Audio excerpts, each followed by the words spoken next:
Hello students, कैसे हैं आप लोग। मैं प्रशांत शर्मा आप सभी का स्वागत करता हूं हमारी एकेडमी यानी श्रीजी साइंस एकेडमी के इस यूट्यूब चैनल पर, जहां पर आज हम शुरुआत करने जा रहे हैं, श्री गणेश करने जा रहे हैं 12th क्लास की केमिस्ट्री का पहला चैप्टर। इसका नाम है बच्चों सॉल्यूशंस। सबसे पहली बात आपको ये बता दी जाए कि भाई फिजिकल केमिस्ट्री का ये चैप्टर है। थोड़ा कलर चेंज कर लें मार्कर का, नहीं हुआ। फिजिकल केमिस्ट्री का ये चैप्टर रहेगा। क्यों बता रहा हूं आपको ये मैं कि भाई क्योंकि फिजिकल केमिस्ट्री का चैप्टर है ना, तो आपको ज़्यादा पोर्शन इस चैप्टर में से न्यूमेरिकल्स का देखने को मिलेगा। थ्योरी है इस चैप्टर में no doubt, but exam point of view से अगर हम पढ़ाई करें तो यही मानकर चलना पड़ेगा भाई इस चैप्टर में से आपका एक न्यूमेरिकल अवश्य आएगा। थ्योरी छोड़नी नहीं है, थ्योरी भी करनी है, पर न्यूमेरिकल पॉइंट ऑफ व्यू से ये चैप्टर पढ़ना पड़ेगा। अब ये बात मेरी बायो वाले स्टूडेंट्स को अच्छी नहीं लगेगी, है ना, क्योंकि मैथ्स छोड़ा था, क्योंकि मैथ्स अच्छा नहीं लगता था, इसलिए तो बायो ली थी। पर इस चैप्टर के लिए बच्चों आपको थोड़ी सी मैथ्स के साथ, मैं ये नहीं कह रहा कि पूरा इंटीग्रेशन डिफरेंशिएशन फिजिक्स वाली डेरिवेशन इसमें आएंगी, हाँ न्यूमेरिकल्स में जो प्लस माइनस एडिशन सब्ट्रैक्शन होती है उतनी मैथ्स के साथ आपको इसमें मैथ्स के साथ दोस्ती करनी पड़ेगी, ज़रूर करनी पड़ेगी। ठीक है, फिजिकल केमिस्ट्री का चैप्टर है ये, न्यूमेरिकल पोर्शन वाला चैप्टर है ये। चैप्टर शुरू करने से पहले थोड़ी सी आपको एक बात बता दूं कि भाई 11th क्लास में आपको टीचर्स ये कहा करते थे कि भाई ये बेस क्लास है बच्चों, 11th में पढ़ लो, 11th बेस क्लास है, 11th में आपके बेस क्लियर होंगे। नींव क्लास 11th को माना जाता है ना। नींव क्या होती है? फाउंडेशन। अगर किसी बिल्डिंग की फाउंडेशन स्ट्रोंग होगी तो जाहिर सी बात है उस पर आप कितनी स्टोरीज, मल्टी स्टोरीज बिल्डिंग आप खड़ी कर सकते हो, है ना। तो 11th में आपने ये बात सुनी होगी टीचर से कि भाई ये क्लास आपकी फाउंडेशन क्लास है, ये क्लास आपकी बेस क्लास है, यहाँ पे आपके ऐसे कॉन्सेप्ट्स आएंगे जहां जो आपको आगे चलकर थ्रू आउट योर लाइफ काम आने वाले हैं, है ना, सुनी होगी। अब 11th में पढ़ाई इतनी अच्छे से करी नहीं, क्योंकि सारी चीज़ नहीं होती है, मैं भी समझता हूँ, मैं भी स्टूडेंट रहा हूँ। पर चिंता का विषय ये नहीं है, चिंता का विषय बिल्कुल भी नहीं है। आपको डरने की ज़रूरत नहीं है कि भाई हमने 11th अच्छे से नहीं करी तो अब हम फेल हो जाएंगे, सर ने तो ये बता दिया ये 11th क्लास बेस क्लास थी, हमारी तो बेस ही कमज़ोर है। नहीं बेटा, स्टार्ट, पहला कदम रखिए आप सीखने की कोशिश शुरू करिए, जब जाकर आप देखना आपकी जर्नी इतनी आसान हो जाएगी।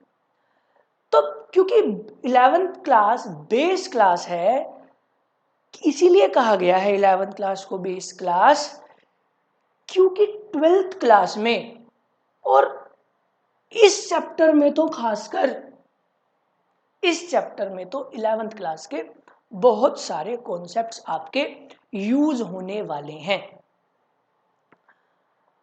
अब आधे बच्चे लमलेट हो जाएंगे कि भैया 11th तो हमने करी ही नहीं, 11th में तो हमने खूब गुलछर्रे उड़ाए हैं, है ना। मैं आपको ये बात डराने के लिए नहीं बोल रहा, मैं आपको ये बात जगाने के लिए बोल रहा हूँ कि थोड़े से कॉन्सेप्ट आप स्ट्रोंग करिए। वैसे मैं तो हूँ ही, जहाँ पर भी आप मेरे को ये लगेगा कि भाई यहाँ पर 11th का कॉन्सेप्ट आया है, मैं आपको बेस से ऊपर उठाने की कोशिश करूँगा। तो इस चैप्टर की अगर बात करें कि भाई इस चैप्टर में आपके 11th के कॉन्सेप्ट्स डिट्टो यूज होंगे, न्यूमेरिकल पॉइंट ऑफ व्यू से बिल्कुल डिट्टो यूज होने वाले हैं। जैसे आपने मोलैरिटी पढ़ा है ना, मोलैरिटी अब बस इसमें मोलैरिटी डायरेक्ट तो आएगी, डायरेक्ट मोलैरिटी आएगी, पर मोलैरिटी को थोड़ा इम्प्रोवाइज कर कर भी इस चैप्टर में आपको यूटिलाइज करना है। मतलब मोलैरिटी की एप्लीकेशंस मानकर चलिए। मोलैलिटी आसान थी, मोलैरिटी आसान थी, मोलैलिटी भी आसान थी, आपने पढ़ी है, ये भी इस चैप्टर में आएगी। नॉर्मेलिटी है ना, नॉर्मेलिटी ई ना हो भी बाबा, इसमें तो फैल जाते थे, कोई नहीं, सब सीखेंगे, सब सीखेंगे, start from the scratch. Normality भी आपने 11 में करी, यहां पर दोबारा आएगी। मोल फ्रैक्शन, मोल फ्रैक्शन लगता आसान था, पर इस चैप्टर में थोड़ा सा मुश्किल हो सकता है। मुश्किल बेटा उसी के लिए होगा, मैं पहले ही आपको क्लियर कर कर बता दूं, मेरा काम आपको डराना नहीं है, मैं बार बार कहूंगा, मेरा काम आपको बच्चों जगाना है। मुश्किल उन्हीं के लिए होगा जो थोड़ा सा मैथ से परहेज करते हैं, जिनको मैथ अच्छा नहीं लगता, क्योंकि थोड़ी बहुत कैलकुलेटिव माइंड आपको इसमें इस चैप्टर में रखना पड़ेगा। जब भी आपको, और एक बात बता दूं, ये चैप्टर या तो जीरो है या तो हीरो है, बीच का कोई मामला नहीं है इस चैप्टर में। या तो आपको नहीं आएगा, आएगा तो सर चढ़कर बोलेगा, और मेरी पूरी कोशिश रहेगी कि बच्चों आपको इस चैप्टर का एक एक पॉइंट, चाहे वो ट्रिक के माध्यम से हो, चाहे वो किसी और मेथडोलॉजी के माध्यम से हो, मैं आपको अपनी बात, हर पॉइंट, हर टॉपिक आप तक आसानी से पहुंचा दूं। ठीक है, तो पहली बात, पहली क्या, यही बात इस चैप्टर के लिए, यही बात इस चैप्टर के लिए, क्या जो 3 चैप्टर है ना, फर्स्ट आपका सॉल्यूशन हो गया, दूसरा इलेक्ट्रोकेमिस्ट्री हो गया, तीसरा केमिकल काइनेटिक्स हो गया। आपको मैथमेटिकल अप्रोच के साथ चलना है, ठीक है, कोई मुश्किल नहीं है, सब आसान है, चीर देंगे फाड़ देंगे, समझ में आया।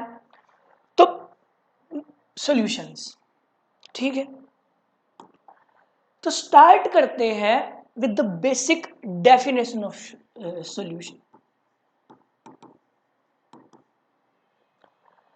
होता क्या है सॉल्यूशन? तो सॉल्यूशन के बारे में सबसे बेसिक चीज क्या है? इट इज अ मिक्सचर, ये एक मिक्सचर है ना, mixture, mix mix mix mix हो जाना।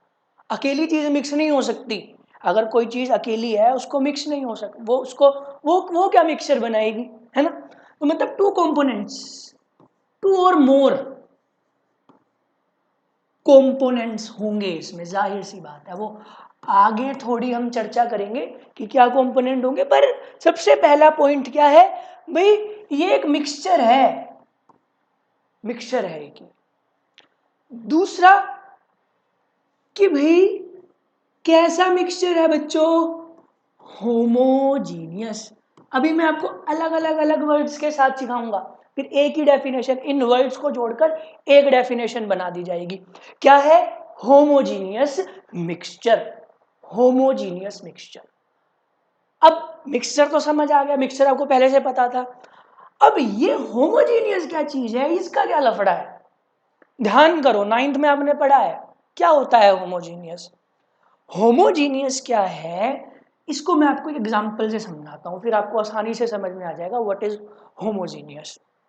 देखो बच्चों, मैंने एक गिलास पानी लिया, पानी को भाई हम, इसमें कलर पता नहीं कैसे चेंज होंगे, चलो पानी लिया, फॉरगेट इट, पानी लिया भाई हमने, पानी H2O, और मैंने आपको बोला कि भाई इसमें चीनी डालो, चीनी के कुछ क्रिस्टल्स, 1 चम्मच 2 चम्मच आप डाल दो, बस डाल दो, बस और कुछ नहीं, बस डालना है, ठीक है, वो आपने डाल दिए। अब जब आप उस पानी को पिएंगे तो आपको कैसा फील होगा? क्या वो पानी मीठा लगेगा पूरा पूरा पूरा पूरा पूरा? क्या मिठास में अंतर होगा? हाँ, मिठास में अंतर होगा। मतलब अगर आपने सिर्फ महज चीनी को सिर्फ डाला है, वो तले में बैठ गई है, यहाँ पर भाई हमारी चीनी बैठ गई है, ये चीनी है यहाँ पर, शुगर, ये चीनी भाई हमारी यहाँ पर बैठ गई है ना। तो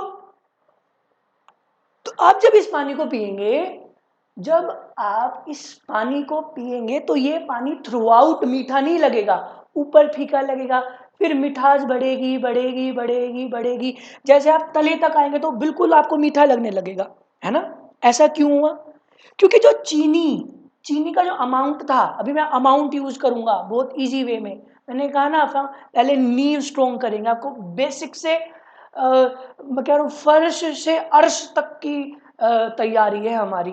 तो ये जो चीनी है, ये शुरू ऊपर फीकी, फिर नीचे नीचे नीचे नीचे नीचे जाएंगे तो पानी मीठा लगना आपको शुरू हो जाएगा।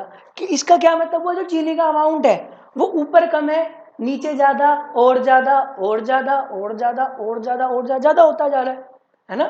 अमाउंट ज्यादा मतलब अमाउंट हर एक कंपोनेंट का, मतलब यहाँ पर दो कंपोनेंट है, एक पानी है एक शुगर है, मतलब दोनों दोनों दोनों कंपोनेंट का, अब कंपोनेंट क्या है वो बाद में, अभी सिर्फ कंपोनेंट समझो, दोनों कंपोनेंट का जो अमाउंट है वो हर जगह बराबर नहीं है ना। ये जो मिक्सचर है, इस मिक्सचर को बोलेंगे भाई हम हेट्रोजीनियस, दिस इज हेट्रोजीनियस, है ना। हेट्रो मतलब अलग अलग अलग, असमान, असमानता है इस मिक्सचर में। पर वहीं अगर मैं आपको कहूं कि भाई चीनी को घोल दो, स्टिर कर दो, चम्मच से पूरा घोलो इसको, अब जब आप उस पानी को पियोगे तो वो पानी कैसे लगेगा, ऊपर भी उतना मीठा होगा, नीचे भी उतना मीठा होगा, दाएं भी उतना मीठा होगा, बाएं भी उतना मीठा होगा, कहीं से पी लो वहीं बराबर आपको हर जगह से बराबर मीठा लगेगा बच्चों वो पानी, है ना। इसका मतलब क्या है कि भाई चीनी भी, पानी तो चलो बराबर था ही, हर जगह पानी बराबर था, वहीं साथ की साथ चीनी भी आपकी हर पॉइंट पर इक्वल इक्वल है, हर जगह बराबर है चीनी, हर जगह चीनी क्या है, बराबर है। तो ऐसा ऐसा मिक्सचर को क्या बोलेंगे, होमोजीनियस। क्या बोलेंगे, होमोजीनियस। अगली बात समझ में। अब अमाउंट को केमिस्ट्री की लैंग्वेज में आगे आगे हम पढ़ेंगे, अमाउंट को केमिस्ट्री की लैंग्वेज में कंसंट्रेशन बोल दिया जाता है। क्या बोल दिया जाता है, अगर मैं यहाँ पर अमाउंट बोल रहा हूं, अमाउंट बहुत बेसिक टर्म है, आगे जब आप कंसंट्रेशन की डेफिनेशन पढ़ेंगे बच्चों, तो अमाउंट ही क्या है, कंसंट्रेशन, ठीक है। तो कंसंट्रेशन, अब मैं क्या बोल रहा हूं, अब देखो मैंने आपको अमाउंट समझा दिया, अब मैं इसी में क्या चेंज ला रहा हूं, बस एक शब्द का चेंज ला रहा हूं, उसी से ही हमारी केमिस्ट्री अपग्रेड हो जाएगी कि भाई हर कंपोनेंट की कंसंट्रेशन क्या है, हर जगह थ्रू आउट द मिक्सचर बराबर है। ऐसे मिक्सचर को क्या बोला जाता है, होमोजीनियस मिक्सचर। समझ में आया क्या बोला मैंने, कि पहले तो समझो, पहले क्या क्या समझा था हमने, अमाउंट बराबर है, मतलब चीनी भी उतनी, मतलब चीनी हर जगह बराबर है, ऊपर नीचे बीच में हर कहीं दाएं बाएं, पानी भी हर जगह बराबर है, हर दोनों कंपोनेंट का अमाउंट बराबर है।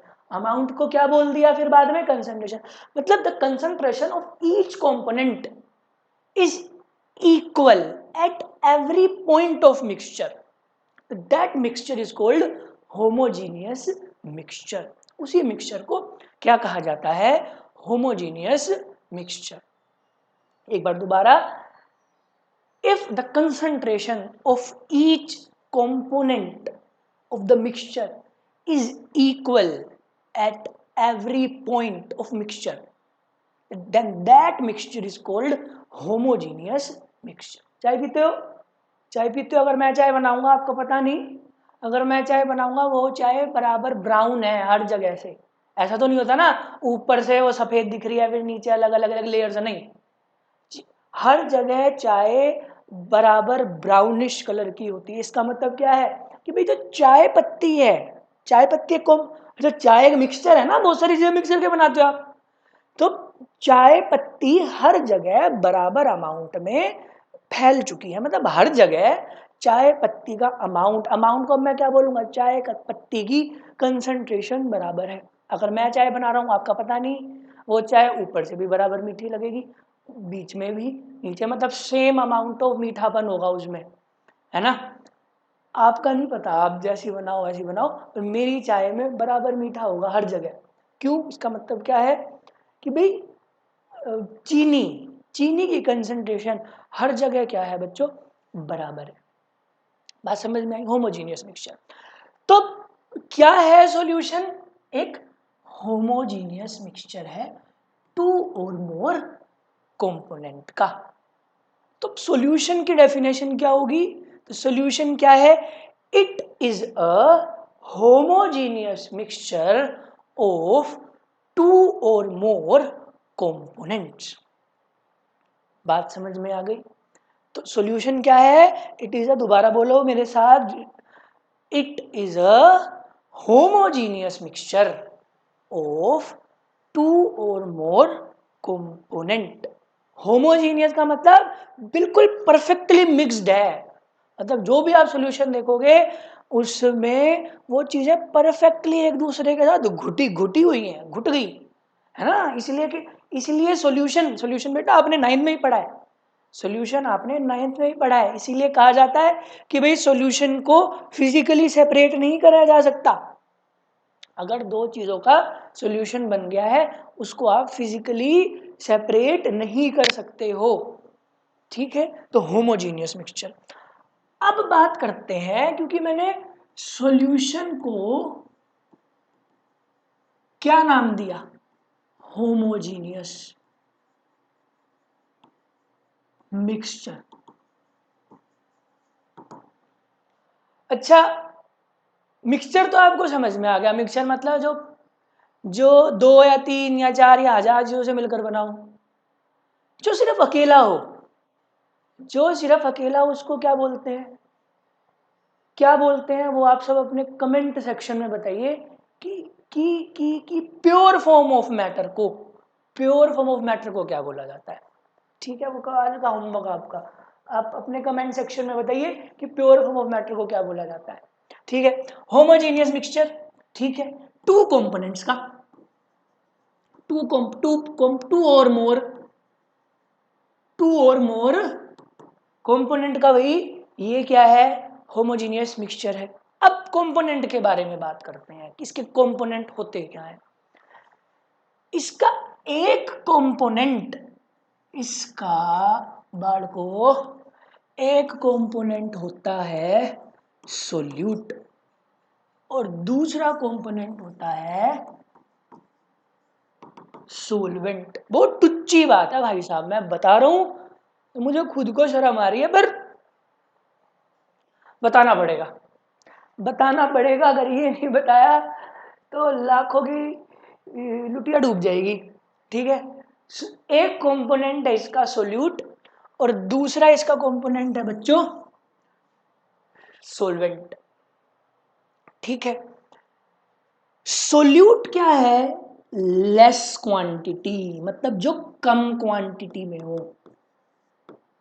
और सोलवेंट क्या है? जो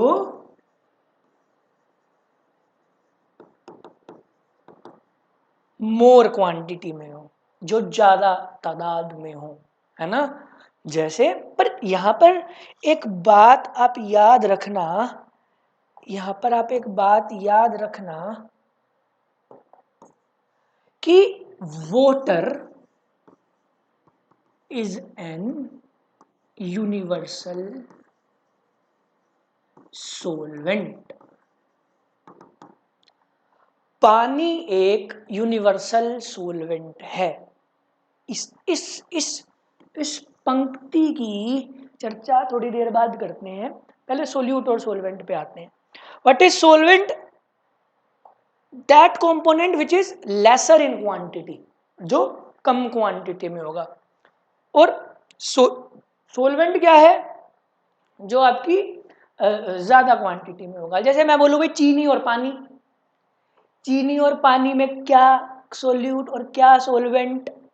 हाँ बताओ, चीनी सोल्यूट, यहाँ पर क्या है? अगर मैं यहाँ पर चीनी ले लूँ, चीनी हो गई सोल्यूट, और सोलवेंट क्या हो गया? पानी, है ना। अब अल्कोहल और वाटर, तो अल्कोहल क्या हो गया? अल्कोहल क्या हो गया भाई? देखो देखो, आधे तो अल्कोहल का नाम सुन के ही भाई चले गए, है ना। अल्कोहल बेटा एक केमिकल है ना, ये दवाइयों के लिए भी यूज होता है बच्चों। ये अल्कोहल दवाइयों के लिए यूज होता है।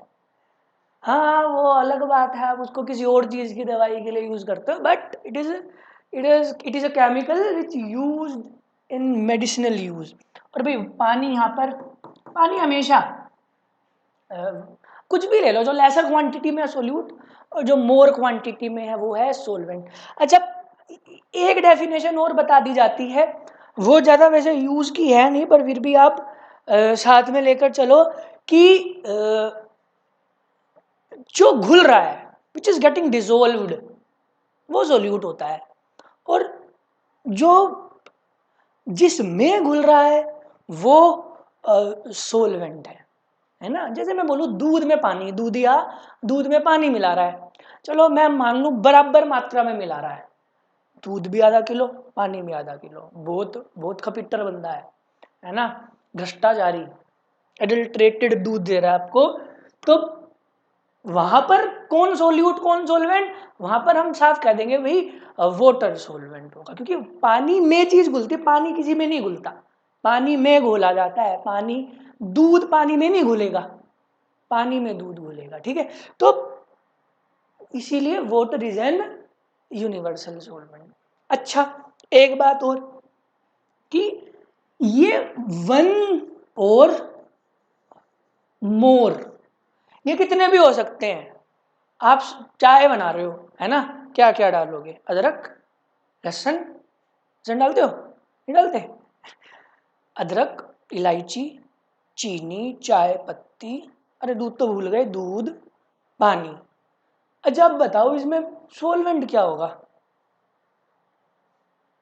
पानी, पानी सोलवेंट होगा, और बाकी जो चीजें हैं वो क्या होगी आपकी? सोल्यूट। पर सोलवेंट भाई हमेशा एक होता है, एक ही चीज में सारी चीज घुल रही है, तो सोलवेंट हमेशा एक मिलेगा आपको, ठीक है। तो एक बार दोबारा रिकॉल करें, कहां से शुरू करा था? शुरुआत करी थी कि भाई सॉल्यूशन हमारा क्या है? It is an homogeneous mixture of two or more component. दूसरी चीज हमने क्या जानी कि भाई इसके कंपोनेंट क्या है? इसके दो कंपोनेंट होते हैं, सोल्यूट और सोलवेंट। सोल्यूट क्या होते हैं, सोलवेंट क्या होते हैं, वो आगे वो हमने अब पढ़ लिए हैं, अलग अलग अलग अलग सोल्यूट। अच्छा एक बात और मैं आपको यहाँ पर बताता चलूं कि भाई ऐसा कुछ नहीं है कि सॉल्यूशन हमेशा आपको तरल मिलेगा, कि भाई लिक्विड ही स्टेट में मिलेगा, ऐसा ऐसा बिल्कुल भी। क्योंकि आपने एक चीज पढ़ी होगी, एलोए, पढ़ा है? एलोए। आगे भी इस चैप्टर में हमें पढ़ना है गैसियस सॉल्यूशन के बारे में, इस चैप्टर में हमें पढ़ना है। अलोय, अलोय क्या है? It is an homogeneous mixture of two or more metals or non metals. Metals को या फिर नॉन मेटल्स को होमोजीनियसली मिक्स कर देना, वो क्या कहलाए? मतलब मैं आपको बताने का प्रयास क्या कर रहा हूँ कि सॉल्यूशन देखते ही आपके मन में, हाँ 80-90% हम देखो प्रैक्टिकली भी लिक्विड ही से ही डील करते हैं, पर ऐसा बिल्कुल भी नहीं है कि कोई आपसे पूछ ले भाई क्या ये चीज सॉल्यूशन, अगर कोई बोले भाई स्टील या फिर कोई अलॉय का नाम आपके सामने ले दे कि क्या ये सॉल्यूशन है, तो कुछ बच्चों को ये वहम होता है भाई कि भाई भैया ने तो या सर ने तो पढ़ाया था कि तो लिक्विड होता है, पानी वानी का सीन कुछ बताया नहीं भाई। सॉल्यूशन की स्टेट कुछ भी हो सकती है, solution can be solid, it can be liquid and it can also be gaseous, किसी भी उसमें आ सकता है। बट आपको देखो मैंने डेफिनेशन में कोई स्टेट का जिक्र करा नहीं कराना, सिर्फ किसका जिक्र करा? मिक्सचर है, और कैसा मिक्सचर है? होमोजीनियस मिक्सचर है। अब वो मिक्सचर किसी भी चीज का हो सकता है। तो कंपोनेंट्स के बारे में आपको बात समझ में आ गई। अब जो मेन टॉपिक है, अच्छा इस चैप्टर में मिक्सचर्स के कुछ एग्जाम्पल्स हैं, जैसे सॉलिड मिक्सचर्स के एग्जाम्पल्स, जैसे कुछ लिक्विड मिक्सचर के एग्जाम्पल, वो मैं पीडीएफ आपकी लिंक के मतलब डिस्क्रिप्शन में आपके डाल दूंगा, ठीक है, वो आपको याद करके जाना है, कहीं भी किसी भी कॉम्पिटिटिव एग्जाम में, कहीं भी किसी भी कॉम्पिटिटिव एग्जाम में, क्या पता बोर्ड्स में भी आपका आ सकता है।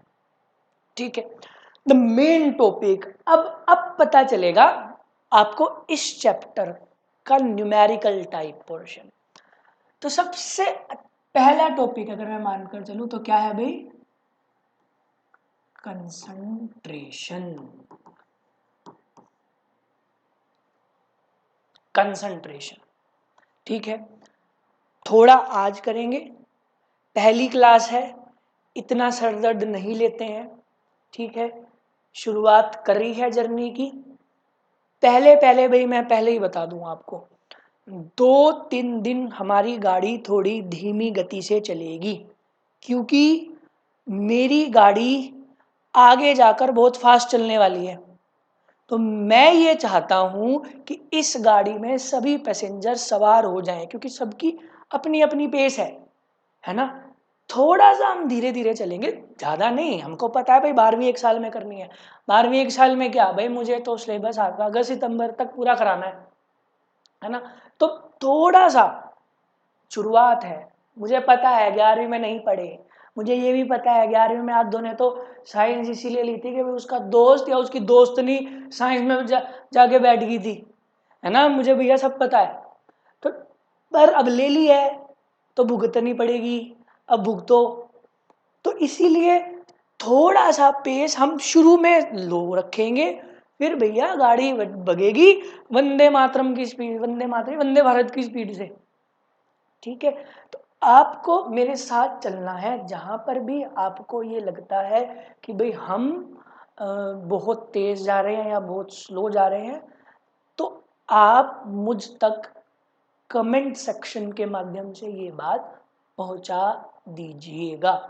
ठीक है, तो कंसंट्रेशन, सबसे बेसिक डेफिनेशन कंसंट्रेशन की क्या होती है कि भाई द अमाउंट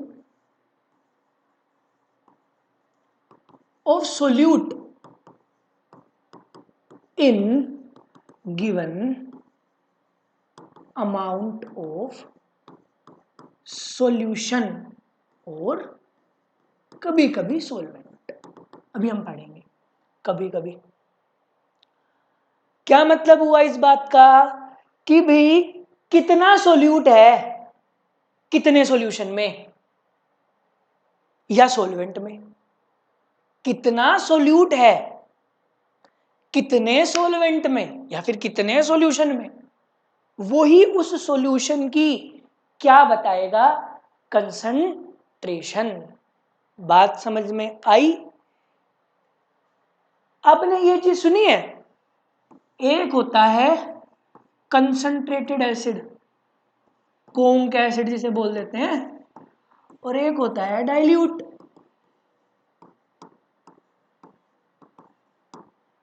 सुना है आपने ये सब? सुना होगा, 11वीं में प्रैक्टिकल करें भाई। एक होता है कोंक एसिड कंसंट्रेटेड एसिड, और एक होता है डाइल्यूट एसिड। क्यों बोल रहे हैं कंसंट्रेटेड एसिड को? पता है तुम्हें, एसिड में पानी मिक्स होता है, थोड़ा बहुत पानी, प्योर एसिड नहीं होता कुछ, जैसे एक प्योर अल्कोहल नहीं होता ना, ऐसी प्योर एसिड नहीं होता, उसमें कुछ ना कुछ amount of water as a solvent मिलेगा।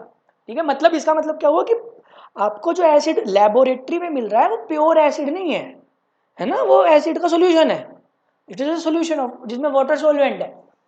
तो कोंक एसिड का मतलब क्या है, कंसंट्रेटेड एसिड का मतलब क्या है कि पानी लेस है और एसिड ज्यादा है, एसिड मोर है, इसीलिए उसको क्या बोला गया। ठीक है, अब ये क्या है, अगर इसमें पानी ज्यादा कर दो और एसिड क्या कर दो, लेस कर दो, तो ये क्या बन जाएगा, डाइल्यूट एसिड। तो इसका मतलब क्या हुआ, देखो अगर सोल्यूट को घटा बढ़ा दे सोलवेंट की रिस्पेक्ट में, अगर किसी भी, देखो मैं तुम्हें दूसरे तरीके से इस बात को समझाता हूं, मैंने 2 गिलास पानी लिया, ठीक है, बिल्कुल सेम आइडेंटिकल ग्लासेस थे, एक गिलास हीरा एक गिलास हीरा, इस वाले गिलास में 4 चम्मच चीनी डाली है और इस वाले गिलास में 10 चम्मच चीनी डाली है। डाली है, इस वाले में कितनी डाली है 4, इस वाले में 10। तो बताओ कौन सा पार्ट, कौन सा glass of water is more concentrated? 10 वाला, है ना। सोलवेंट दोनों में सेम था, सोलवेंट दोनों में सेम था, बट सोल्यूट के रिस्पेक्ट में यहां पर सोल्यूट का डिफरेंस है।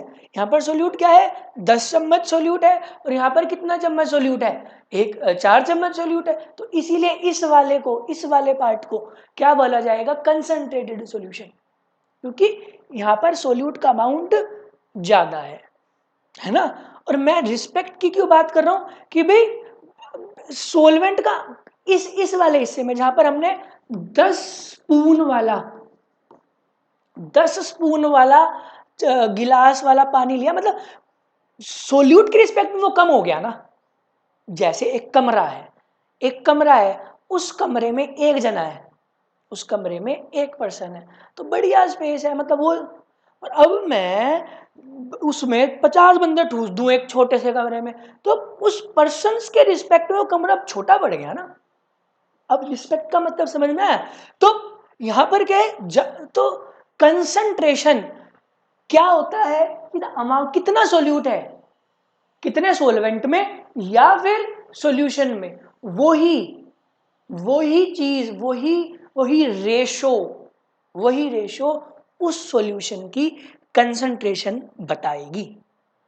आपको बात समझ में आ रही है कि कितना सोल्यूट है, कितने सोलवेंट में या सॉल्यूशन में, वही क्या डिफाइन करेगी बच्चों, उसकी कंसंट्रेशन ज्यादा होना। इसका अर्थ क्या है कि भाई सोल्यूट का अमाउंट ज्यादा होगा, तभी वो कंसंट्रेशन ज्यादा है ना। अगर कंसंट्रेशन कम है मतलब सोलवेंट कांस्टेंट रखो, तो सोल्यूट का सोलवेंट को कांस्टेंट रखा जाता है, वहां पर सोल्यूट का अमाउंट कम होगा, अमाउंट कंसंट्रेशन, सोल्यूट का अमाउंट कम होगा, तो वहां पर कंसंट्रेशन क्या हो जाएगी भाई, कम हो जाएगी ऑटोमेटिकली। तो एट लास्ट यही कहूंगा भाई, concentration is the amount of solute dissolved या mixed in given amount of solvent या फिर सॉल्यूशन। ज्यादातर हम सॉल्यूशन में ही निकालते हैं। कंसंट्रेशन से भाई आपका एक ना एक न्यूमेरिकल्स कहीं भी देखने को मिलेगा, ठीक है। आपके यूटी में तो जरूर आएगा, आपके S7 में भी आएगा, आपके प्री बोर्ड में पक्का आएगा, बोर्ड में चांसेस बहुत हाई रहते हैं आने के आपके कंसंट्रेशन टर्म से।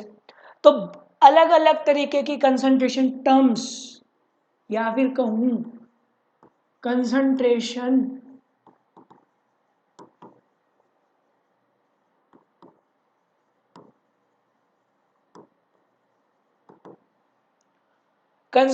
टर्म्स निकालने के आपके अलग अलग तरीके आ सकते हैं। जैसे पहला परसेंटेज मेथड, ठीक है। दूसरा आपका मोलैरिटी, तीसरा आसान है, कराया है पिछली बार, आसानी से कर देते हैं बच्चे। तीसरा भैया मोलैलिटी, इससे मुश्किल पर ज्यादा मुश्किलें पैदा नहीं करेगा ये मोलैलिटी वाला टॉपिक आपके लिए, ठीक है। चौथा नॉर्मैलिटी भाई साहब ये रुलाएगा आपको, ये आपके आंसू निकलवाएगा, ठीक है, अगर आ गया तो। वैसे तो नॉर्मैलिटी अभी तक तो यही माना जा रहा है कि 12th के सिलेबस में अभी इसको नहीं ले रहे, पर भाई कोई हम क्यों छोड़े, जब सारी कंसंट्रेशन पढ़ ही रहे हैं तो इसको क्यों छोड़े भाई, बुरा मान जाएगी, श्राप दे देगी आपको ये। पांचवा मोल फ्रैक्शन। अच्छा, इस मोल फ्रैक्शन के बारे में आपको एक चीज बता दूं, लगता आसान है पर गड़बड़ भयंकर करता है। ठीक है छोटा सा, बच्चे निकाल सीखा होगा ना हमने, X A X B is equal to 1, ये मोल फ्रैक्शन है। तो पर हर दूसरे तीसरे साल मोल फ्रैक्शन से बेटा थोड़ा सा मुश्किल, मतलब इसको घुमा फिरा कर पेश कर दिया जाता है आपके पेपर में, तो आसान नहीं मानकर चलेंगे। छठा, वेरी मच अंडररेटेड टॉपिक, ठीक है, ऐसा नहीं है कि भाई हम छोड़ देंगे, सारा करना है। ppm, पार्ट्स पर मिलियन। अगर मैं ये कराना भूल जाऊं तो बच्चों मुझे आप याद दिला देना कि भैया या सर आपने ये कराना आप भूल गए हो। तो ये कुल मिलाकर 6। अच्छा, इसमें थोड़ा टाइम लगेगा, ये तो फटाफट कर लोगे, थोड़ा टाइम इसमें लूंगा आपका, मोल फ्रैक्शन के थोड़े से न्यूमेरिकल्स में हम टाइम लेंगे, ठीक है। तो मैंने जैसे कहा ना, अभी बेटा मैं स्लो पेस में चलूंगा, हल्का हल्का पेस बढ़ाएंगे, ठीक है। मान के चलो आपका ये चैप्टर अब मैं 10 दिन में पूरा कराऊंगा, ठीक है। आप इसको X2 X4 किसी में भी सुन लो, पर मेरा पेस अभी स्लो रहेगा। तो अब ये कंसंट्रेशन टर्म हम 3 आधे दिन में निपटाएंगे, 3 आधे दिन में निपटाएंगे करेंगे। अब ये कंसंट्रेशन टर्म हम करेंगे अगली क्लास में। तब तक के लिए आपके लिए चेतावनी ये रहेगी कि अगर आपने हमारा चैनल सब्सक्राइब नहीं करा है, बेल आइकन नहीं दबाया है, तो बेटा आपकी स्क्रीन में से आपको थप्पड़ मार के भागाऊंगा। समझ में आई? तो जब तक के लिए इस चैप्टर को जहाँ तक मैंने अभी कराया है इसको आप रिवाइज करें और खूब अच्छे से पढ़ें। 12वीं में तोड़ना फोड़ना है सब कुछ, ठीक।